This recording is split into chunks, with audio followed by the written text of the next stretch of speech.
Bienvenue dans l'émission Saveurs divines. Cette bonne nouvelle du royaume sera prêchée dans le monde entier pour servir de témoignage à toutes les nations. Alors viendra la fin. Ce pain céleste vous est présenté par Immaculée Niraneza.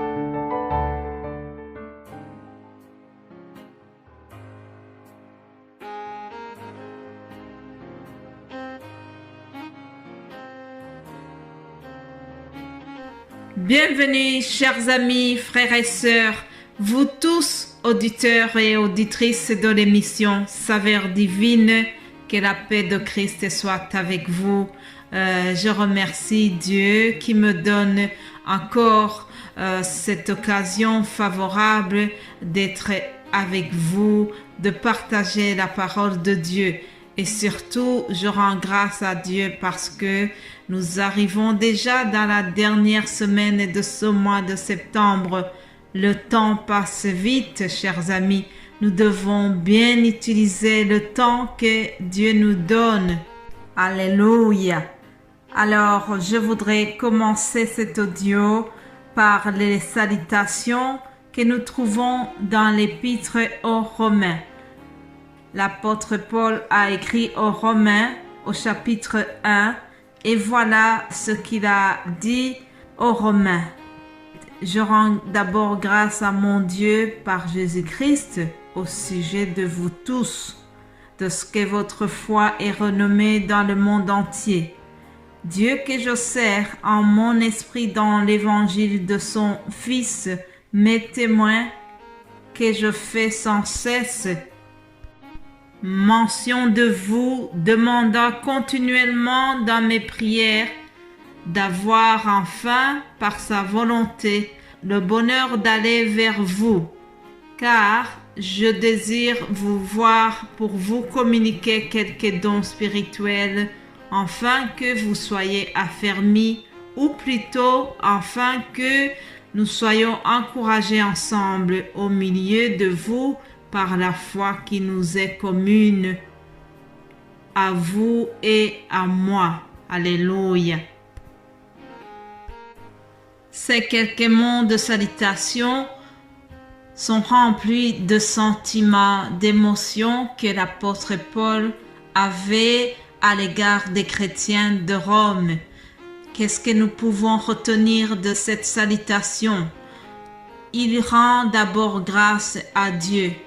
Il remercie Dieu pour les chrétiens de Rome.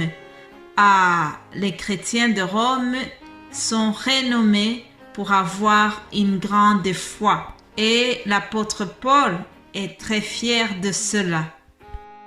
Puis il leur annonce qu'il prie continuellement pour eux. Alors dans sa prière, Paul demande quelque chose. Il demande, je dirais, Paul souhaite d'aller auprès de ces chrétiens pour leur communiquer quelques dons spirituels, afin que ces chrétiens soient affermis. Mes bien-aimés de Dieu, moi aussi, je prie continuellement pour vous. Je désire chaque matin venir auprès de vous pour vous communiquer l'amour de Christ. Alléluia. Je désire vous communiquer la grâce surabondante de Dieu. Je souhaite vous communiquer l'amour du Père Céleste manifesté au travers Jésus-Christ, son Fils. Je souhaite vous communiquer la réalité du retour de Jésus-Christ. Et surtout, je désire ardemment vous communiquer cette réalité. C'est que après cette vie terrestre, il y aura la vie éternelle pour ceux qui ont cru en Jésus-Christ. Alléluia. En commençant cette semaine, je souhaite que nous soyons tous encouragés par cette grâce surabondante de notre Seigneur. Soyons encouragés par le fait que Jésus-Christ est venu pour nous témoigner l'amour de Dieu à l'égard de l'humanité. Et soyons encouragés aussi par le fait que Jésus reviendra nous chercher. Si tu crois cela, dis avec moi Amen. Ceci était donc un mot d'ouverture, un mot d'introduction pour cet audio. Et je voudrais continuer en vous remerciant, vous tous qui soutenez cet appel de la saveur divine. Je remercie les frères et sœurs qui partagent l'enseignement et qui vraiment se dévouent pour que vous tous vous soyez édifiés. Que Dieu vous bénisse abondamment. Je remercie aussi l'équipe de prière. Je sais qu'il y a des personnes qui prient sans cesse pour ce ministère. Je sais que vous priez sérieusement et sincèrement pour que nous ayons de quoi partager au peuple de Dieu.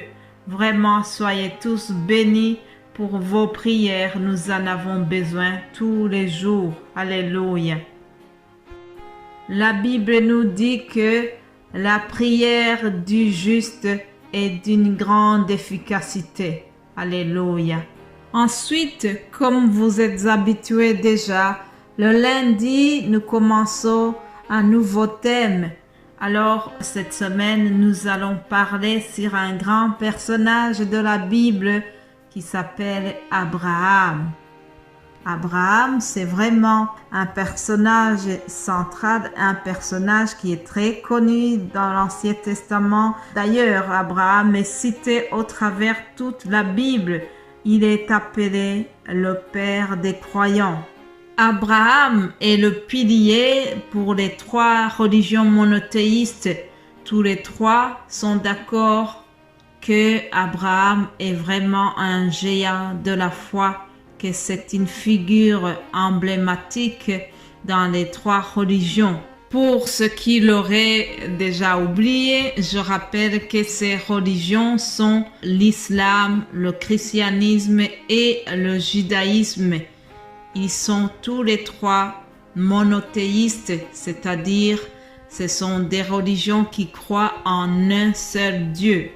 On les appelle également les religions du livre, c'est-à-dire qu'elles ont toutes les trois un livre sacré sur lequel elles se basent.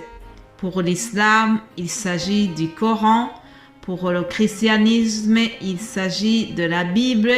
Et pour nos amis juifs, il s'agit de la Torah. Voilà quelques aspects historiques, quelques aspects de connaissance générale pour bien situer notre personnage Abraham. Alors, je vous donne rapidement un verset biblique qui va nous conduire pendant cette semaine. Lisons Genèse 12, versets 1 à 3. Voyage vers le pays promis. L'Éternel dit à Abraham, « Va-t'en de ton pays, de ta patrie et de la maison de ton père dans le pays que je te montrerai. Je ferai de toi une grande nation et je te bénirai. Je rendrai ton nom grand et tu seras une source de bénédiction. Je bénirai ceux qui te béniront et je maudirai ceux qui te maudiront. Et toutes les familles de la terre seront bénies en toi. Amen. » Voilà donc le début de l'aventure d'Abraham. Tout commence par cet appel que Dieu lui a lancé. Puis il donne aussi une promesse. C'est ce que nous allons voir toute la semaine ici. Je souhaite vraiment que vous soyez passionnés par le personnage d'Abraham.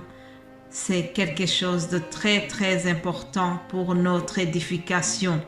Je termine ici cet audio en vous souhaitant tous un bon lundi, bon début de la semaine. Que Dieu vous bénisse abondamment. Restez à l'écoute de la saveur divine. Vous serez bénis au nom de Jésus-Christ. Amen.